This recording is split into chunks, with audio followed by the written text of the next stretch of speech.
और मैं ये कहना चाहूँगा कि ये G20 के बाद हमारा भारत देश दोबारा एक बार फिर सोने की चिड़िया कहलाना शुरू कर देगा। देखिए, आज भारत एक सुपर पावर बन चुका है, उसका कोई तोड़ नहीं है और आने वाले दिनों में हमें महाशक्ति बनने से कोई नहीं रोक सकते हैं। ये G20 में दुनिया के तमाम देशों को आना कि बहुत बड़ी उपलब्धि है, इसका कोई तोड़ नहीं है, जिसको आप कह सकते हैं कहते हैं।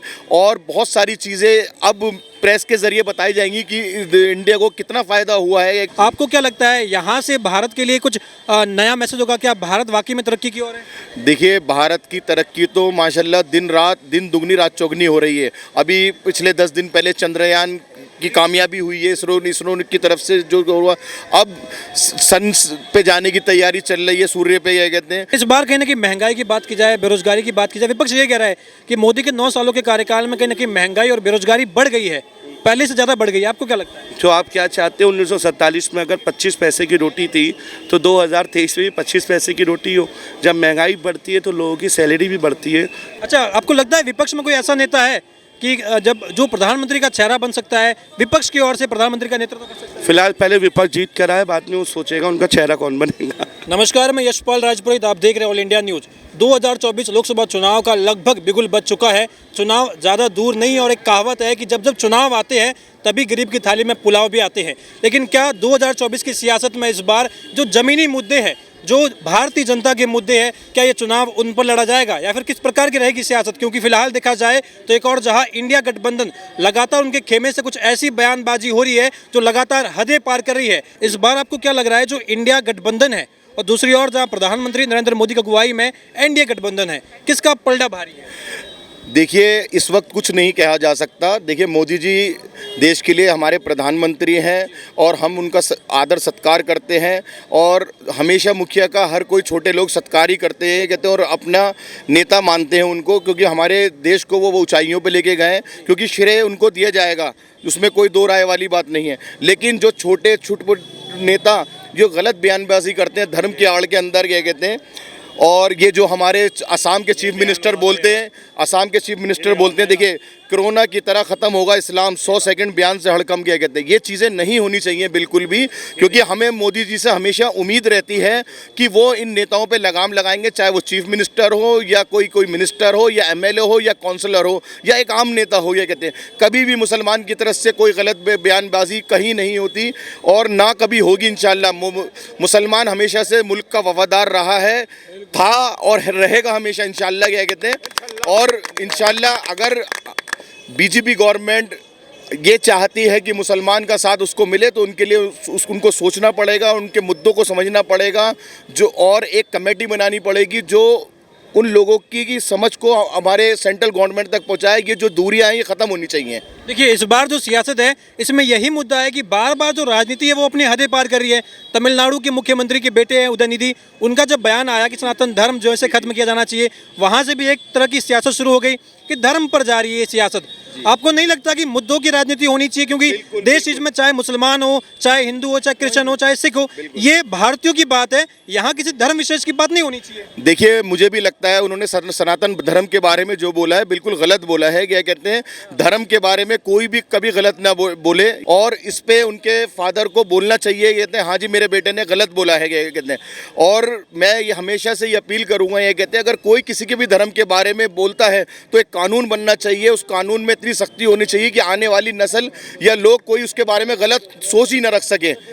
हमारा ध्यान हमेशा से अपने देश की तरक्की और उज्जवल भविष्य की तरफ होना चाहिए। बिल्कुल, आपने जो कहा मैं उससे सहमत हूँ, क्योंकि देखिए सियासत है, सियासत और राजनीति, जिसे हालांकि अब एक ऐसा शब्द बना दिया गया जैसे कोई बुरा शब्द हो, लेकिन राजनीति अपने आप में बहुत अच्छा शब्द है।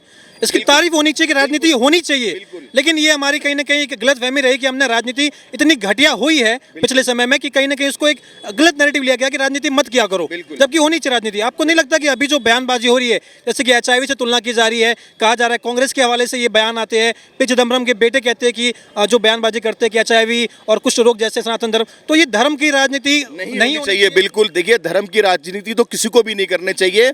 और जो आजकल, और इस पे पहले संसद में कानून बनाना चाहिए कि धर्म की राजनीति, UCC बाद में, क्योंकि ये जो धर्म की राजनीति है हमारे देश को तोड़ने की कोशिश होती है, और ये जो देश तोड़ते हैं ये बड़े नेता ही लोग होते हैं जो गलत बयानबाजी करते हैं, उसका इफेक्ट छोटों पे पड़ता है ये कहते हैं, क्योंकि इनके बच्चे तो बाहर पढ़ रहे होते हैं, इनको कोई फर्क नहीं पड़ता। हम आपस में लड़कर अपने देश को खराब करते हैं, उसकी एक गलत मैसेज जाता है और इंटरनेशनल मीडिया उसका फ़ायदा उठाता है ये कहते हैं, वो चीज़ बिल्कुल नहीं होनी चाहिए। अच्छा देखिए, अभी कहीं ना कहीं 2024 के मुद्दे पर आते हैं। आपने भी देखा होगा कि अभी जो सियासत हो रही है उसमें एक और जहां इंडिया गठबंधन है लगातार दावे कर रहा है, और दावे इसलिए कर रहा है क्योंकि उनके पास 28 दल हैं, 63 बड़े बड़े चेहरे हैं, कई सूबों में सरकारें लेकर के बैठा है ये इंडिया गठबंधन। आपको लगता है कि इस बार ये हावी है? कहीं ना कहीं जो दावा किया जा रहा है कि मोदी सरकार को उखाड़ के फेंक देंगे, कितनी हकीकत, कितना फसाना? देखिए, कभी भी पहले से कोई भी बयानबाजी नहीं करनी चाहिए, नहीं तो मुंह की खानी पड़ती है। ज़मीन पे लड़ना चाहिए इलेक्शन को, एक इलेक्शन की तरीके से ये कहते हैं। मेरा मानना ये है, धर्म की राजनीति बिल्कुल बंद होनी चाहिए। अगर पहले से ही आप ओवर कॉन्फिडेंस हो जाएंगे तो मुझे नहीं लगता यह कहते हैं इंडिया गठबंधन को कोई सफलता मिलेगी। सभी मुद्दों पे इलेक्शन लड़ना चाहिए। और देखिए, हमारा मानना ये है, जब अल्लाह के घर से आवाज़ आती है तो वो बात सही होती है। जैसे मैंने आपसे कहा है कि ये धर्म की राजनीति को बंद होना चाहिए। देखिए, कहीं ना कहीं इस बार जो विपक्ष का गठबंधन है इसमें कई सूबों के मुख्यमंत्री भी शामिल है, और कहीं पर ऐसी भी सरकारें मौजूद है, जहां पंजाब की बात करें तो वहां कांग्रेस और आम आदमी पार्टी आमने सामने है। आपको क्या लगता है इस बार 24 के चुनाव में, विधानसभा चुनाव की अगर हम बात करें तो वहां पर कहीं ना कहीं कुछ पार्टियों में टकराव है और वो लोकसभा चुनाव में साथ में है? क्या लग रहा है, किस स्थिति में है? नहीं, ये अगर ऐसे गठबंधन होंगे कि आप लोकल में अलग हैं और वैसे आप साथ हैं, तो इससे पब्लिक में अच्छा मैसेज नहीं जाता कभी भी। तो इससे नुकसान ही होगा मेरे हिसाब से, जो मेरी अपनी राय है। तो इससे कोई फ़ायदा नहीं होने वाला इंडिया गठबंधन को। उनको सोचना चाहिए, ये कहते हैं, अगर मजबूती से लड़ना है तो विधानसभा भी इलेक्शन साथ लड़ना होगा और लोकसभा इलेक्शन भी साथ लड़ना होगा। क्योंकि कहीं ना कहीं फिर जनता को ये लगेगा कि देखिए वहाँ पर अपना फायदा देख रही है विधानसभा चुनाव की, हमें आगे रहना है, हमें आगे रहना है, और लोकसभा चुनाव में अलग राजनीति है। तो इस तरह की राजनीति को ब्लैकमेल की राजनीति माना जाता है। ये राजनीति अच्छी नहीं है, ये कहते हैं, ना देश के लिए ना विकास के लिए। राहुल गांधी के बारे में आपको क्या लगता है? भारत जोड़ो यात्रा की उन्होंने, अभी लद्दाख की यात्रा पर थे, वहाँ ये कहा गया कांग्रेस के हवाले से कि ये भारत जोड़ो यात्रा 2.0 है। आपको लगता है कि राहुल गांधी की छवि पहले से बेहतर हुई है? क्या वो मोदी का मुकाबला कर पाएंगे? देखिए, राहुल गांधी जी की छवि पहले से बहुत बेहतर हुई है, उसमें कोई शक नहीं है। कहते हैं, वो हमेशा से ज़मीनी मुद्दों से जुड़ना चाहते थे लेकिन नहीं जुड़ पाए, लेकिन आज की जो सिचुएशन है वो जुड़ चुके हैं पूरी तरह। और अगर कांग्रेस को मजबूत होना है तो पूरे सिस्टम को, जो कांग्रेस पार्टी को, उनका साथ देना पड़ेगा और विपक्ष को उनको साथ देना पड़ेगा, जब जाके एक मोदी के मुकाबले वो मजबूती के साथ खड़े हो सकते हैं। देखिए, देश में कहीं ना कहीं G20 की जो हमने रौनक देखी है, तमाम देशों के जो अध्यक्ष थे वो भारत में आए, प्रेसिडेंट भारत में आए। भारत के लिए वाकई में एक बहुत बड़ा ऐतिहासिक दिन रहा ये 3 दिन। आपको क्या लगता है, यहाँ से भारत के लिए कुछ नया मैसेज होगा? क्या भारत वाकई में तरक्की की ओर है? देखिए, भारत की तरक्की तो माशाल्लाह दिन दुगनी रात चौगनी हो रही है। अभी पिछले 10 दिन पहले चंद्रयान की कामयाबी हुई है इसरो की तरफ से, जो हुआ। अब सन पे जाने की तैयारी चल रही है, सूर्य पे, ये कहते हैं। तो उसके बाद ही आप देख सकते हैं, ये G20 में दुनिया के तमाम देशों को आना कि बहुत बड़ी उपलब्धि है, इसका कोई तोड़ नहीं है, जिसको आप कह सकते हैं, ये कहते हैं।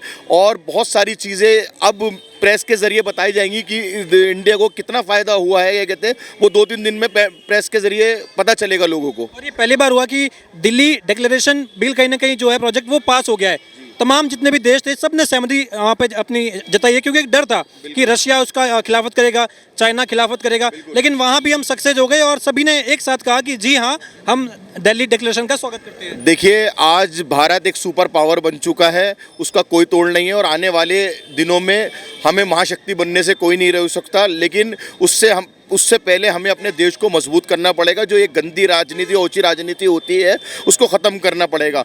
हमारे प्रधानमंत्री से मैं यही अपील करूंगा, ये जो तुच्ची राजनीति करते हैं छुटमैया नेता, और कभी कभार हमारे जो मुख्यमंत्री भी होते हैं वो भी गलत बयानबाजी करते हैं, वो उनको रोकना चाहिए। सारे देश को साथ लेकर चलना चाहिए। उनका जो एक हमेशा से नारा रहा है, सबका साथ सबका विकास, उस पर उनको खरा उतरना पड़ेगा और ज़मीनी स्तर के नेताओं से जुड़ना पड़ेगा। और मुसलमान भी आपसे जुड़ना चाहता है पूरे दिल से, तो आपको भी कोशिश करनी पड़ेगी। एक हाथ हम बढ़ाएंगे, एक हाथ आपको बढ़ाना पड़ेगा, जब भी हम सक्सेस हो सकते हैं। क्योंकि देखिए, ये देश वाकई में, जब हम देश की बात करते हैं तो 140 करोड़ हिंदुस्तानियों की बात होती है। और वाकई में यहाँ पर हिंदू मुस्लिम सिख ईसाई वाला मजहब वाला जो कॉन्सेप्ट है, उससे हम आगे तो बढ़ सकते नहीं है। तो आपको लग रहा है कि जो कांग्रेस ये आरोप लगा रही है कि बीजेपी सरकार जो है वो संविधान का गला मरोड़ रही है, संविधान के साथ छेड़छाड़ कर रही है, आपको क्या लगता है? देखिए, संविधान के साथ तो कुछ भी नहीं छेड़ना चाहिए। संविधान जो एक बना, ये हिंदुस्तान की पहचान है। हमारा देश एक लोकतांत्रिक देश है और सभी इस पूरी डेमोक्रेटिक दुनिया इस हमारा लोकतंत्र का लोहा मानता है। और प्रधानमंत्री को भी ये चीज़ें बतानी चाहिए राष्ट्र को, क्या कहते हैं, कि हम इससे कोई छेड़छाड़ नहीं कर रहा है, इससे हमें ये फ़ायदा होगा। उनको आगे बढ़ के 2 कदम बढ़ना पड़ेगा और मीडिया के ज़रिए अपनी बात को रखना पड़ेगा, जब ही हम इस लोगों के दिमाग को पढ़ सकते हैं और समझा सकते हैं। आपका भी बहुत बहुत स्वागत है, अपने बारे में बताइए आप। मेरा नाम आदम रहमान कुरैशी है। मैं बाज़ार मटिया महल शॉपकीपर एसोसिएशन का वाइस प्रेसिडेंट हूँ। यहाँ जो हम देख रहे हैं जामा मस्जिद में जो रौनक है, जो खूबसूरती है, हालांकि दिल्ली में हमेशा के लिए तो रहती है नहीं, G20 के चलते यहाँ पर हम देख रहे हैं खूबसूरती है, ये गवर्नमेंट की तरफ से है या कमेटी की तरफ से है? पहली बात तो ये कोई भी चीज़ सदा के लिए नहीं होती, क्योंकि हमारी पॉपुलेशन इतनी है कि लोग आते हैं चीज़ें ख़राब कर देते हैं। और जब भी कोई इवेंट होता है, भले G20 का कोई भी इवेंट हो, तो इवेंट के टाइम पे या कोई फेस्टिवल होता है, लोग ज़्यादातर सफाई वगैरह रखते हैं। अगर वही माध्यम उसी तरह सफाई पूरे साल रखे तो हिंदुस्तान से क्या, हिंदुस्तान के हर कोने से गंदगी ख़त्म हो जाएगी। और ये G20 समिट के लिए हमें किसी भी डिपार्टमेंट से कोई हेल्प नहीं मिली। ये जो कुछ भी कार्यक्रम हुआ है, ये बाज़ार मटिया महल शॉपकीपर एसोसिएशन की तरफ से हुआ है, under the vice leadership of our president जनाब हाजी सलीमुद्दीन साहब। अच्छा, देखिए मैं आपसे भी सियासत पर बात करते हैं। 2024 के लोकसभा चुनाव बहुत नज़दीक है, ज़्यादा वक्त बचा नहीं है। क्या लग रहा है इस बार लोकसभा चुनाव, क्योंकि ये महासंग्राम की ओर देखा जा रहा है, कहा जा रहा है कि गठबंधन वर्सेस गठबंधन की लड़ाई है। एक और एनडीए गठबंधन भी है, दूसरी ओर इंडिया गठबंधन भी है। किसका पलड़ा भारी लगता है आपको? साहब देखिए, ये तो वोटर ही बताएगा आने वाला कि चुनाव हमेशा मुद्दों के ऊपर होते हैं। पर मैं ये कहना चाहूँगा कि ये G20 के बाद हमारा भारत देश दोबारा एक बार फिर सोने की चिड़िया कहलाना शुरू कर देगा, क्योंकि इसके अंदर अब ये G20 नहीं G21 हो चुका है। इसमें पूरी अफ्रीकन यूनियन 56 मुल्क भी जुड़ चुके हैं। तो इंशाल्लाह वो दिन दूर नहीं जब हिंदुस्तान जो सोने की चिड़िया दोबारा कहलाना शुरू कर देगा। देखिए अभी जो सियासत हो रही है, एक और हम देखा जाए तो राहुल गांधी बहुत ज़्यादा आक्रामक हो गए। जैसे उनकी मेंबरशिप बहाल हो गई, उसके बाद लगातार प्रधानमंत्री पर हमला बोल रहे हैं, भाजपा की नीतियों पर हमला बोल रहे हैं। आपको लगता है कि राहुल गांधी की छवि में पहले से कुछ बेहतरी हुई है? देखिए, जहाँ पे राहुल गांधी जी की छवि बेहतर हुई है, वहाँ कहीं ना कहीं मोदी जी की भी छवि पहले से बेहतर हुई है। और अपोजिशन अगर आक्रमण नहीं करेगी तो कौन करेगा, ये तो सोचिए आप। अपोजिशन का काम आक्रमण करना है, और जो सिटिंग सत्ता में होती है उनका होता है उस आक्रमण को झेलना और उसके जवाबी उत्तर देना। देखिए आपने कहा ये तो एक नॉर्मल परिणीति वो है, नॉर्मल प्रतिक्रिया। अच्छा, देखिए विपक्ष का जो गठबंधन है, इसमें कई बड़े बड़े राज्यों के मुख्यमंत्री भी है। ऐसे भी ममता बनर्जी की बात की जाए तो मोदी लहर अगर बंगाल में रोकने का काम भी किया था उन्होंने, वहाँ पर अपनी सरकार बचाई थी उन्होंने, मोदी को जितने नहीं दिया। आपको लग रहा है कि कहीं ना कहीं उनकी स्थिति मजबूत है, क्योंकि इतने बड़े बड़े चेहरे शामिल है उनमें, इतने बड़े बड़े नाम शामिल है, 28 दल आ गए। हाँ, देखिए आप तमाम चुनावों को एक साथ तो नहीं समझिए। निगम पार्षद के चुनाव का मुद्दा अलग होता है, और जो स्टेट चुनाव होते हैं उसका मुद्दा अलग होता है, और जो MP के चुनाव होते हैं लोकसभा के, उसके मुद्दे डिफरेंट होते हैं। स्टेट चुनाव के अंदर आप देखा जाए, अगर दिल्ली में जो लास्ट टाइम मेंबर ऑफ पार्लियामेंटशिप का इलेक्शन हुआ था, तो उसके अंदर लोकसभा चुनाव के नाम आम आदमी पार्टी ख़त्म हो गई थी। लोग ज़्यादा का जो वोट पड़ा था वो कांग्रेस को पड़ा था। तो और जब उसके बाद उससे पहले जब स्टेट चुनाव हुए हैं, जिसके ना MLA के लिए होता है, उसके ना आप देखा जाए तो उसके ना कांग्रेस ख़त्म हो गई थी, आम आदमी पार्टी हो गई थी। तो स्टेट के अंदर पार्टी की पसंद अलग होती है, पब्लिक की निगम पार्षदों में प्लस अलग होती है, और जब देश की बात होती है उसमें पसंद अलग होती है, मुद्दे सबके डिफरेंट होते हैं। लेकिन इस बार कहीं ना कहीं महंगाई की बात की जाए, बेरोजगारी की बात की जाए, विपक्ष ये कह रहा है कि मोदी के 9 सालों के कार्यकाल में कहीं ना कहीं महंगाई और बेरोजगारी बढ़ गई है, पहले से ज़्यादा बढ़ गई है। आपको क्या लगता है? जो आप क्या चाहते हो, 1947 में अगर 25 पैसे की रोटी थी तो 2023 में भी 25 पैसे की रोटी हो। जब महंगाई बढ़ती है तो लोगों की सैलरी भी बढ़ती है, लोगों की परचेजिंग पावर भी बढ़ती है, हर चीज़ बढ़ती है। अब ये तो नहीं अगर आज सिलेंडर 800 रुपये का है तो आज से 100 साल बाद 800 का थोड़ी होगा, कहीं ना कहीं वो 1600, 1800, 2000 का होगा। तो चीज़ें बढ़ती है, होता है।